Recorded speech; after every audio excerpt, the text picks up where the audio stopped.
Hello and welcome to the All 12 Signs video series for Pluto's final ingress into the sign of Capricorn in our lifetimes. My name's Chloe. I work with card divination, astrology, and as you just heard, and as you can see, I channel multi-dimensional energies through my body, both in the form of physical and vocal light language.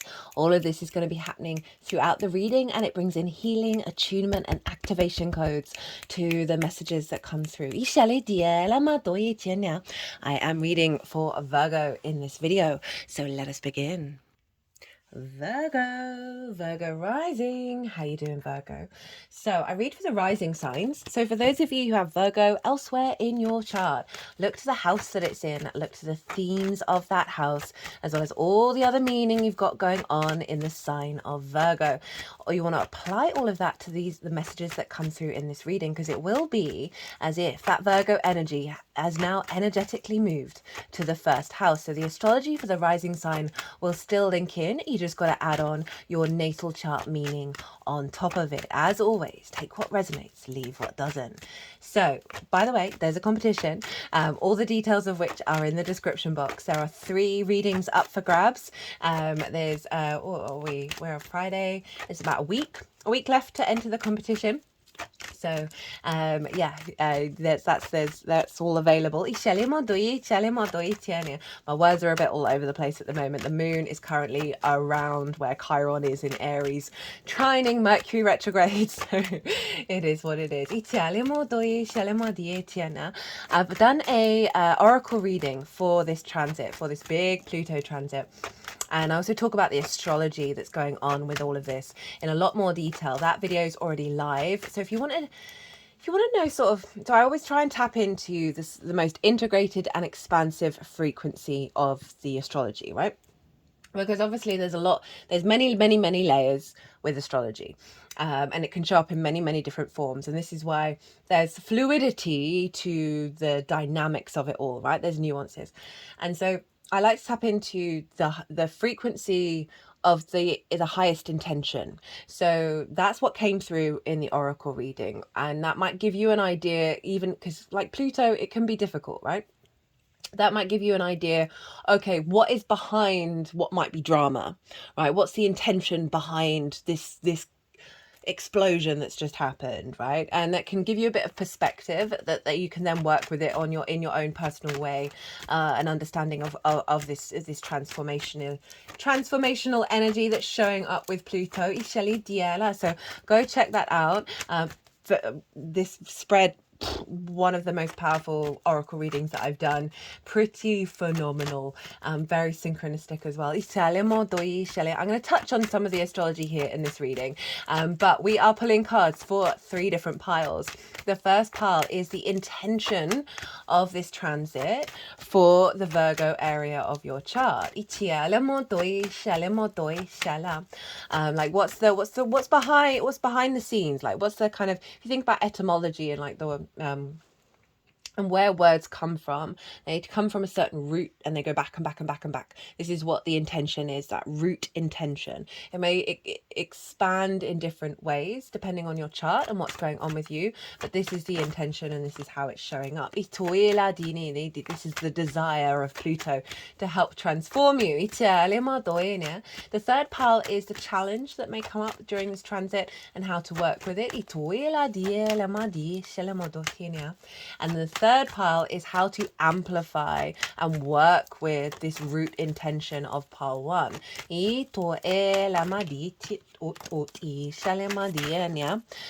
So let's get into the astrology. Virgo rising, where is this happening for you? Well, this is happening for you in your 5th house of your creation energy, the house of joy, right? This is about amusement, fun, games, play. This is about the pleasure energy around you. This can be about children, literal children you work with, your own children, figurative children, the inner child, creative things you birth into the world that feel like your children. It's also about romance, dating, and love. It's the fun house, right? So Pluto's been doing a number here since basically 2008, right? So you've been going, you've been transforming, you've been remagnetizing to the root of your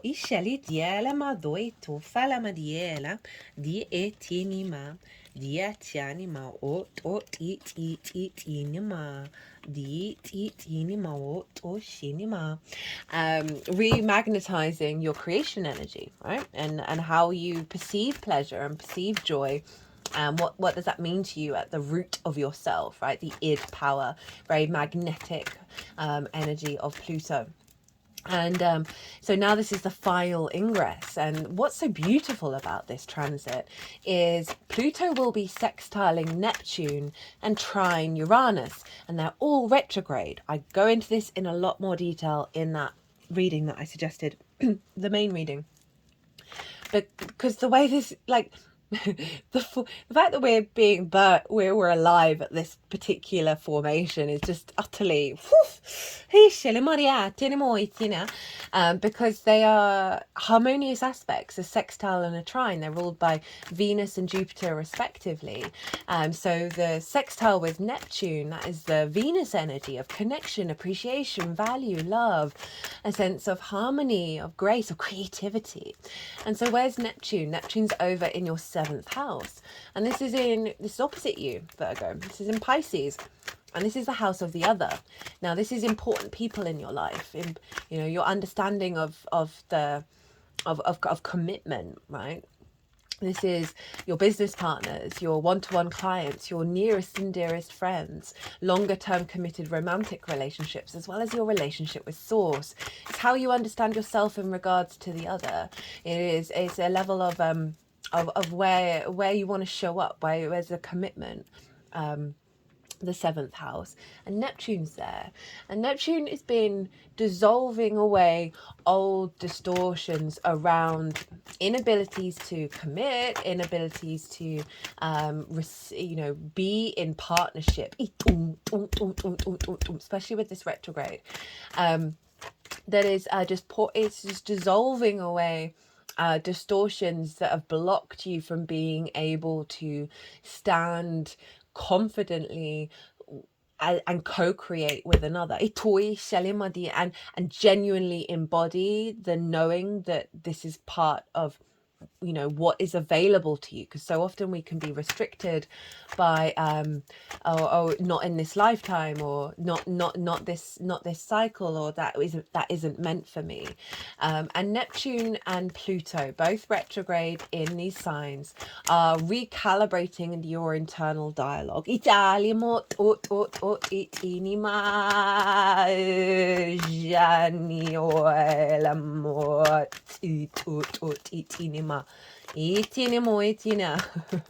That was quite an interesting channel. They sort of shaking my whole spine, like I was like the whole body was vibrating. That Neptune is revealing a different frequency, right, of connection. That Pluto's saying, hey, we got to get in alignment with your creative power, with your pleasure, with your joy, rather than externalizing and giving it away.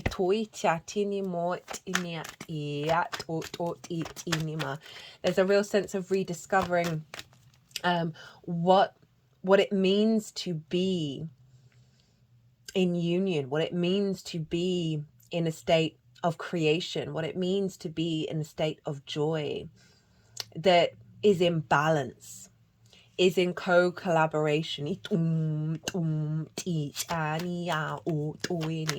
Now you may find that during this process that old dogma and old paradigms are going to come bubbling up, right? There's going to be some reveals, there's going to be some expansion in our perception of reality, right? With that Neptunian Pluto transformative of the multidimensional sphere.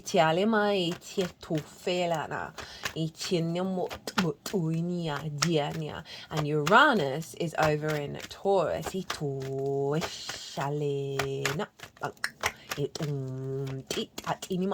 So Virgo, you are actually activating a grand Earth trine, because Uranus is over in your ninth house of your perspectives.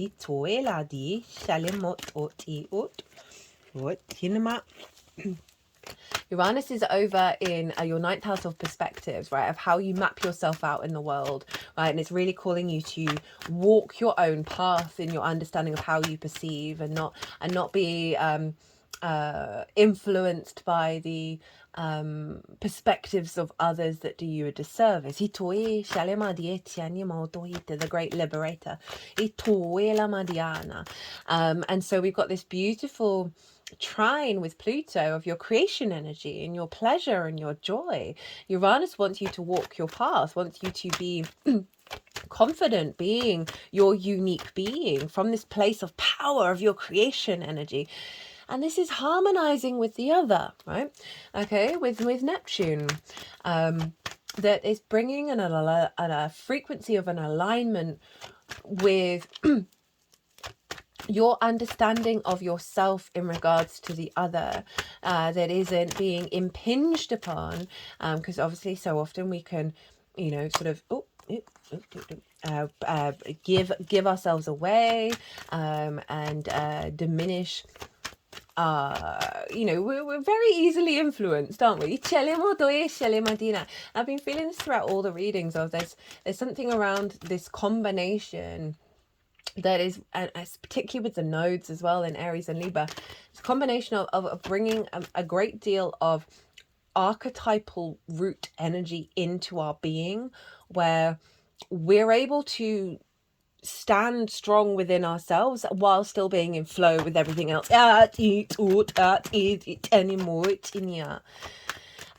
So think about Capricorn and Pisces, their collective energies, and so we're doing some big recalibration here around conditioning. And then Uranus over in Taurus is the personal connection to the earth, right? Of how you perceive things through your embodiment of self. That there's something coming into an alignment around your capacity to create and connect with others on a one-to-one basis that is not diminishing your uniqueness of your perspective, right? So for some of you, this may be a really heightened connection with source through your creativity, that is helping you see it's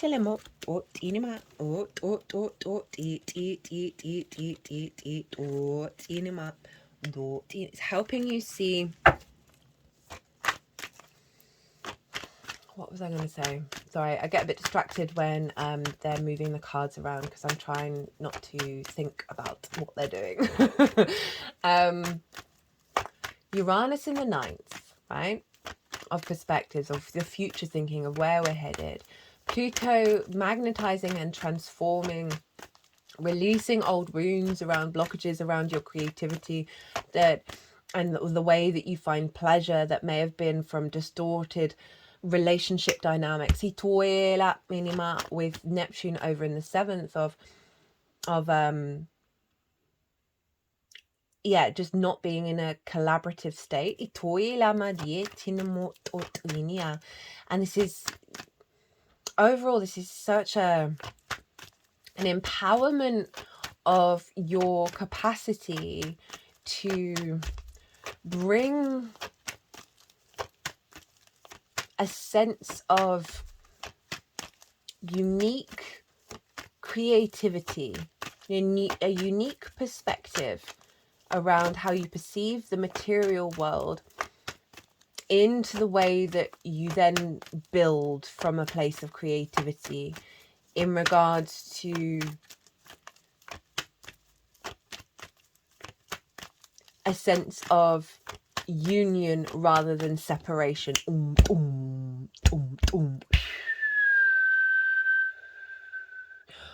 Or union rather than codependency.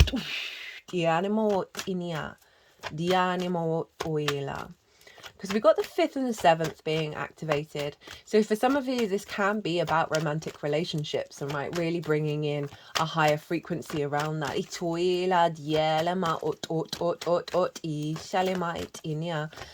But it doesn't just have to be about the sort of the romance of it all. I mean, we can romance our friends, right? But there's something with source as well, because I see 7th as source show up quite loudly. Like if we're more, when we've got transits in the 7th, that we're more in tune with our co-creation with source, right? That this is forming a framework of inspiration and elevation and creativity around your ability to find pleasure and joy and perspective when engaging with the other. It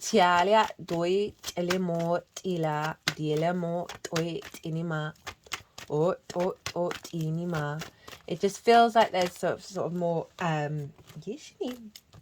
one more to go. That there's going to be a lot of confidence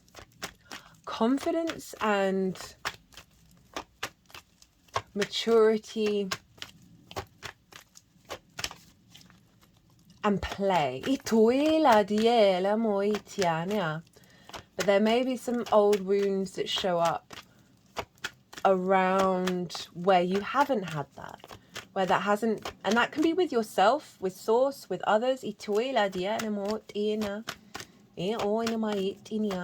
But I could see something really quite phenomenal coming out of this transit in regards to your capacity to bring intimacy, commitment, and your perspective that is just like bubbling up in your creation energy, right? Of how you find joy and how you find pleasure and how you create in the world. That is and just getting the feeling of the magician, right? Of like being able to harness these 3 very potent energies through creative pursuits, through an elevation and a maturity around your understanding of love and play. That is yeah, it just feels quite liberating.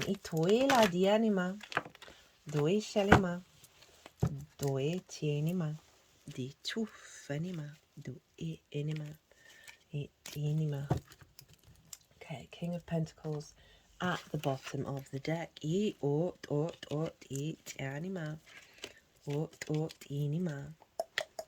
Let's get you an oracle card. So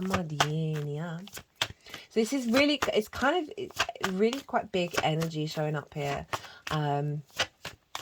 around, it's the power of the self and the understanding of how the self interacts with the external. And it's all yin energy, so that's too many. It's all, so it is calling us to observe of the unfolding. So there may be some disruptions that show up around this, some distorted power dynamics, some illusions, some restrictions around freedom, and all of that is just really basically getting you into the King of Pentacles, of like your power to create on the multi-dimensional sphere. How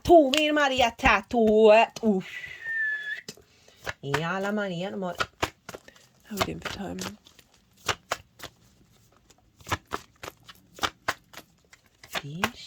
Right, 1 oracle card for my lovely Virgos. And remember, as I said, Virgo, it's trining. You've got Pluto and Uranus making a double trine to your ascendant.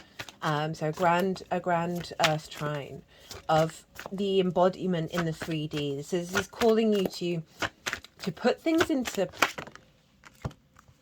No, again, too many cards. To put things in, to play in the 3D. To follow the sparks of inspiration that come from Uranus over in the night.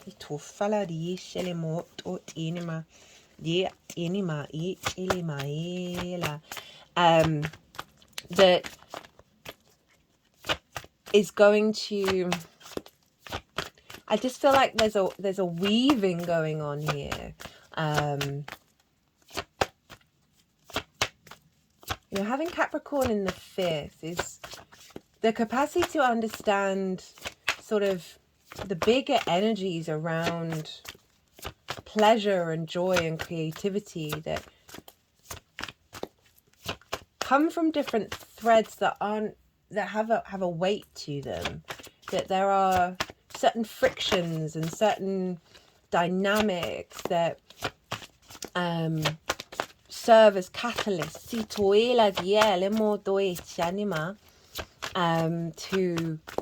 to build with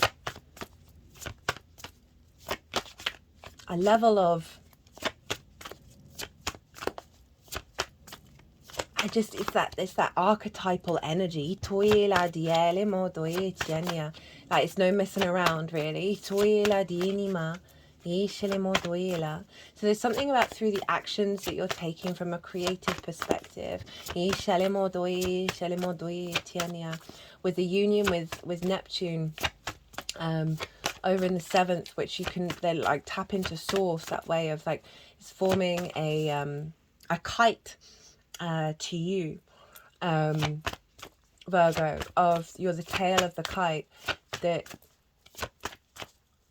it's about your understanding of yourself and your embodiment and the actions that you're taking that is going to bring about a level of inspiration that is going to deepen your relationship with yourself and your creation energy. That is going to have a knock-on effect. This can be in work, this can be in love, this could be with friends, this could be in any area that is going to see you just have this powerhouse within you of understanding that you are the vessel through which this comes through. That it's not external. It's not about what other people are doing. It's about what comes through you. That is going to be in alignment. So it's not, it is all about play. Okay, I'm going off on one. Right, okay, so what is the intention of this Plutonian transit for you, my Virgos? We've got the 7 of Cups, the Chariot, and the 2 of Cups. Oh, I love this. I love this for the 5th house. So this is about the intention that Pluto's going to be activating is for you to be able to think beyond your parameters, right? This is always like the fantasy, the outside of the realms of perceived rational reality, and fantasizing and dreaming about different possibilities and experiences and adventures. This is also my channeling card.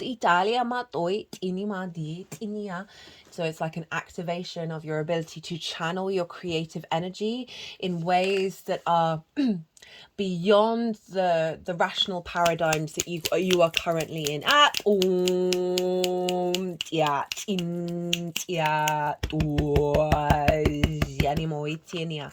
Powerful stuff. And then we have the Chariot, right? This is about your ability to be fluid and move through the world, understanding that you have all the resources around you to take you to a place of victory. This figure isn't trying to control what's going on. There are no reins. We've got the balance of the yin and the yang, and this is Cancerian energy. This is your hopes and your dreams, right? So there's something with this which is obviously opposite Capricorn, around what Pluto is activating is you being more in a state of fluid movement and understanding that you're going to be getting more access to these resources of your experience of your life in this lifetime and many others. That is taking that is creating movement around that creation energy, around your pleasure, around your joy. Like you're feeling more confident with it. You're able to take it out into the world.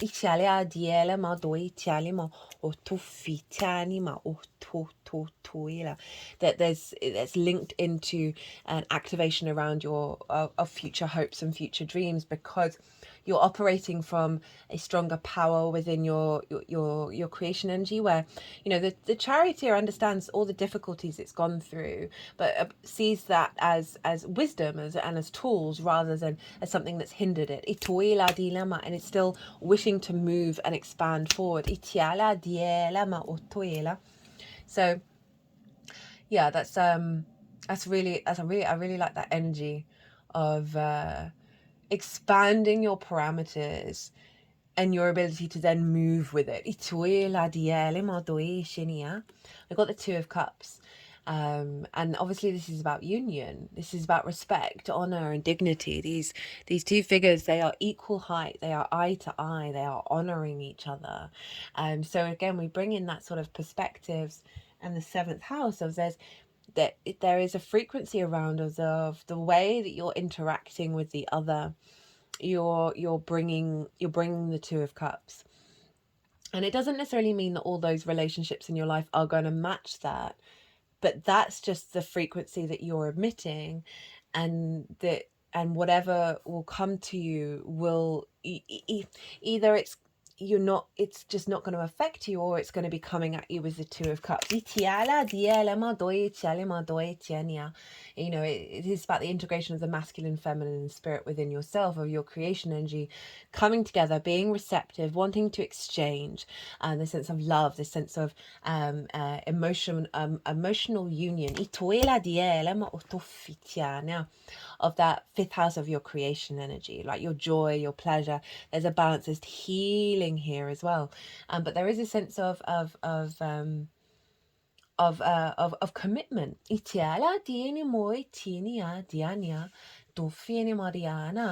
So this is, this could be like, for some of you, like no longer seeking out that partner that doesn't bring you that anymore,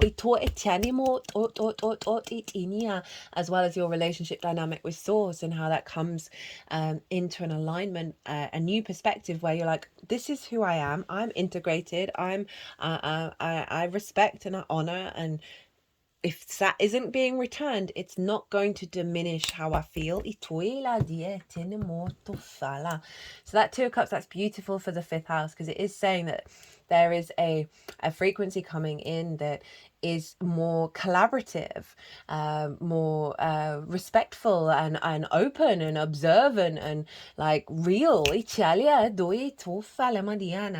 the challenge and how to work with it. We have the Nine of Cups in reverse with the Death card and Justice. So we've got some major arcana coming up of how to work with it. So the Nine of Cups in reverse is saying the challenge is that there may... Are we zooming in and out? Yeah, we are. Sorry, I thought I'd sorted this. Sorry, Virgo.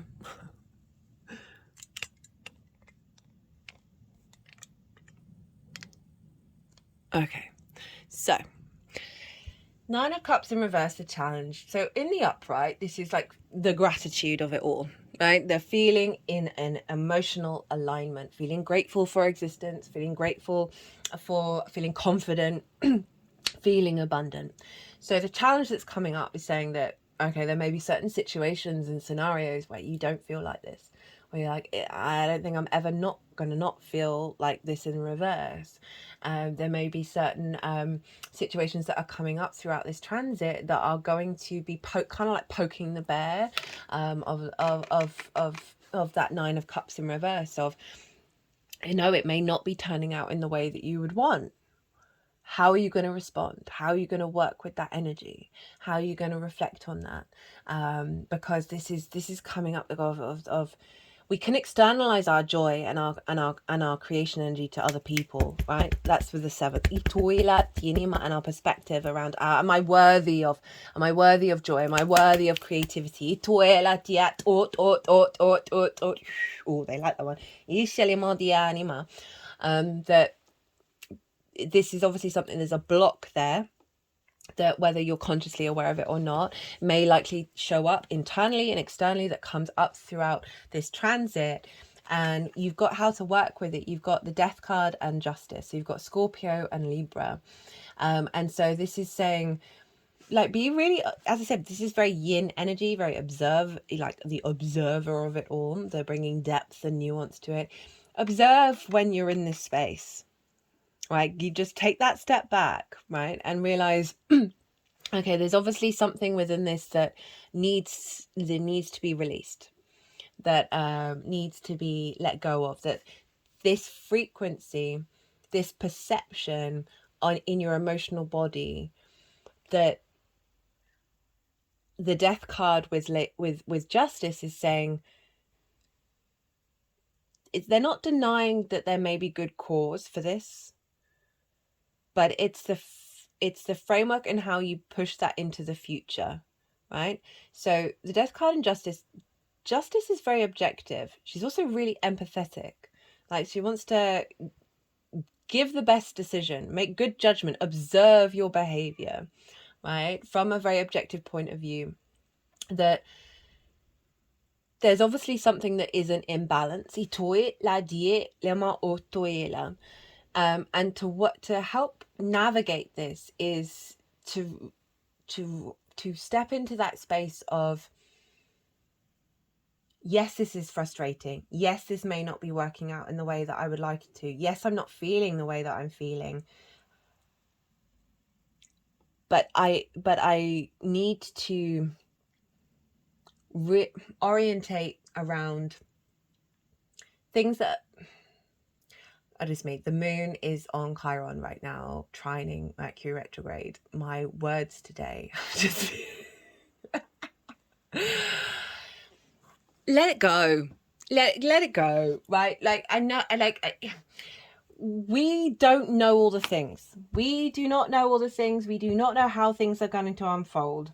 And there may be certain circumstances that you're like, oh, why is this happening again? What is going on? But it is, with having these major arcana show up, right? So, you know, you got some really interesting major arcana. You got that Chariot, which is saying this is the understanding that these situations are serving you. And I know that can be really difficult at times, but with the Death and then Justice is like moving on. This is definitely like a line in the sand where you're finding balance around being in observation of things that have had quite a hold over you, that have,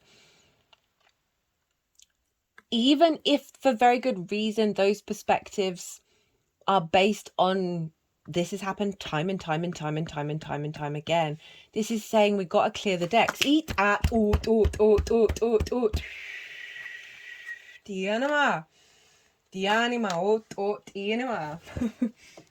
I mean, that really is all that I can really say on that one. Is just like, I'm going through that myself at the moment. I'm going through quite a lot of things not going the way that I would really kind of like them to be, and like trying to zoom out and being like, okay, where can I find the wisdom? Where can I let go? Where can I surrender?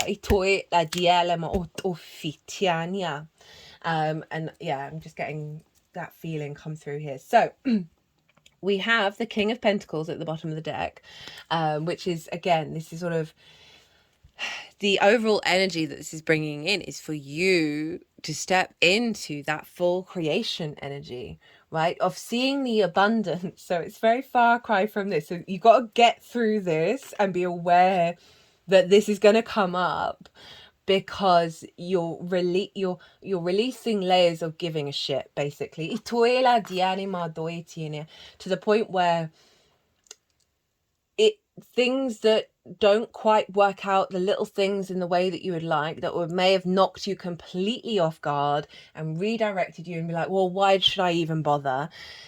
This is saying, we are recalibrating. So you're in that King of Pentacles. You're like, I am abundant. I create from abundance, and I am building from abundance. And regardless of what the external's going on, this is getting you into a place of sovereignty and this union, this sense of like deep love for your creation energy that isn't about the external. Okay, how to amplify the energy.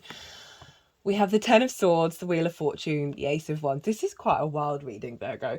So the Ten of Swords, is what is going on here is that there is an end of a cycle here. There's an end of a cycle around immobilization, around feeling betrayed, limiting beliefs, stabbed in the back, you not feeling like you got the energy to get up and go and move and create and be. And this is, you know, I love this combination of cards with the Wheel of Fortune and the Ace of Wands, is like honoring that this is the end of that cycle. That we've had to go through this in order to just get a better perspective. So how to amplify this is to be in awareness of limitations around things that people have said to you, ideas, constructs, social conditioning, ancestral conditioning, because they're all along the spine and we hold a lot of karma in the spine. That this is an awareness of the light and the dark of it all, and the readings have been kind of really showing that.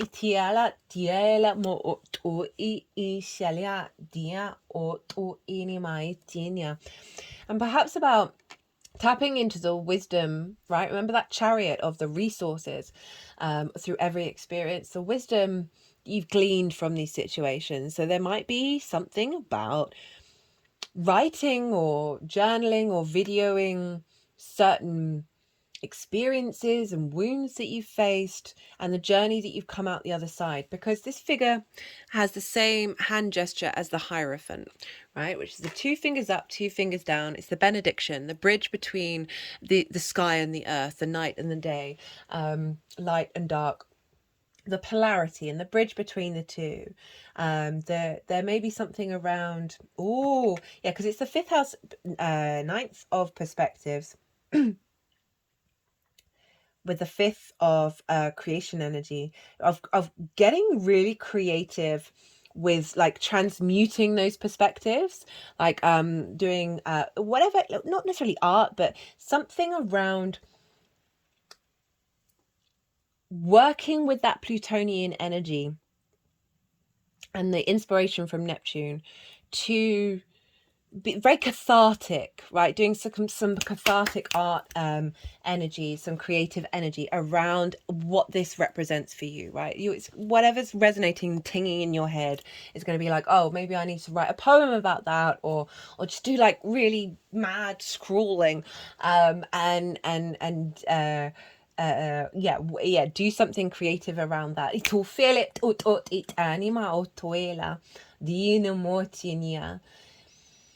Because we then got the Wheel of Fortune and the Ace of Wands, and these are really positive cards, right? So with that 10 of Wands, so there's something around the shifting of perspective, and like working through it through your creation energy, right? So helping doing some art therapy, basically. But we've got the Wheel of Fortune. So this is being an awareness that the wheel is turning, that there are bigger things going on, that fate is changing. And this is how to amplify it, to step into that space and to be with the wheel, to be as the weaver. With the Ace of Wands is like that instinctive passion, the inspiration, the motivation, the drive, you know, the sort of the paintbrush of it all. To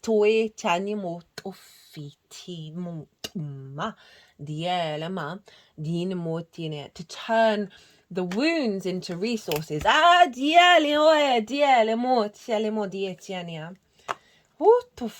Okay, right, you got 2 oracle cards. You have the Fool's Embrace, Transmuting Pain, and Covenant, Sacred Contract.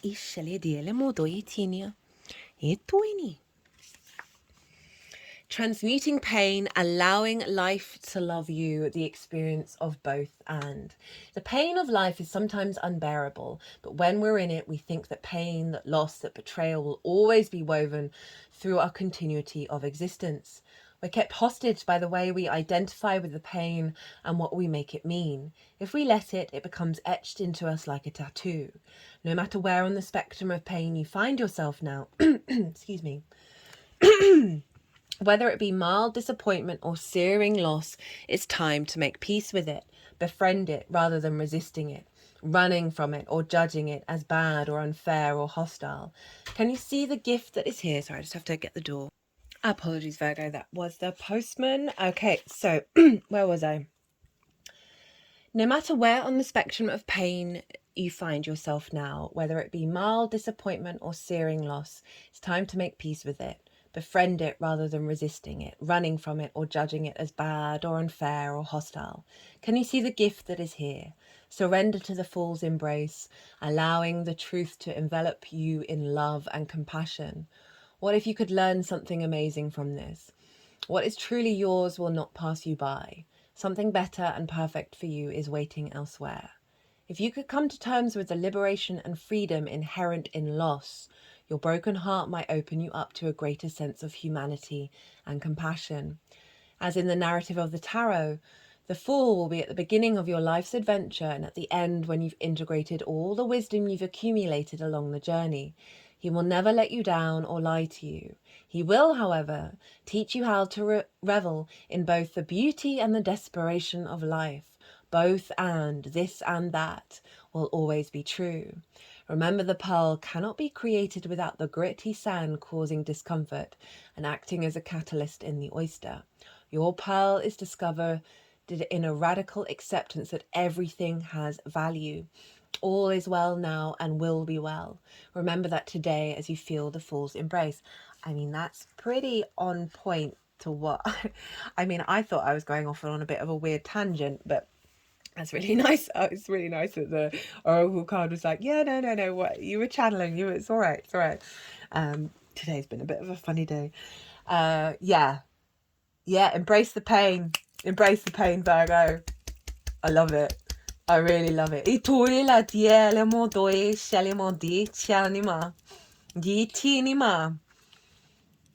Yeah, you're going to be doing some really powerful shamanic stuff with this. Got two twos.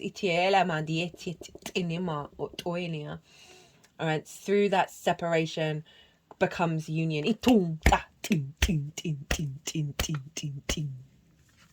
Right, the covenant.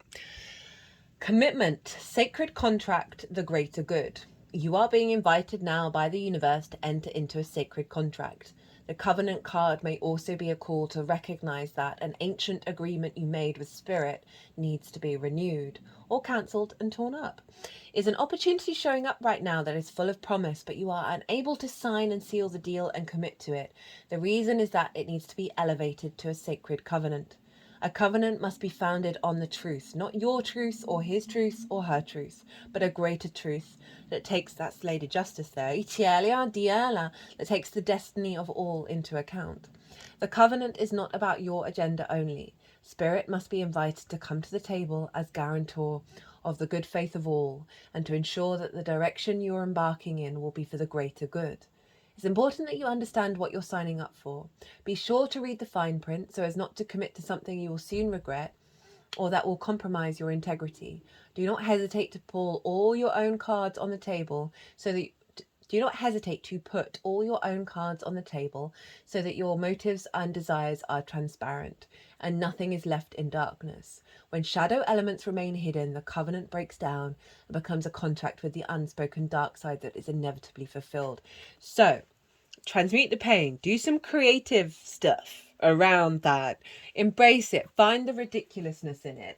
Find the understanding of the polarity of the universe. Help do some big shamanic healing there, because that's going to help you get to this space where you know truly what you need, what you want, what this sacred covenant is to you. Put it where you're able to be transparent, where you're able to be really strong in your power and express your needs. Well, Virgo, I'm going to leave it at that. What a reading. I hope you enjoyed it. I hope it resonated. If it did, don't forget to hit that lovely little like button. There's a competition, as I've mentioned. You've got about a week to enter it. But other than that, Virgo, be good to yourselves, be good to those around you, safe travels, and be well until we meet again.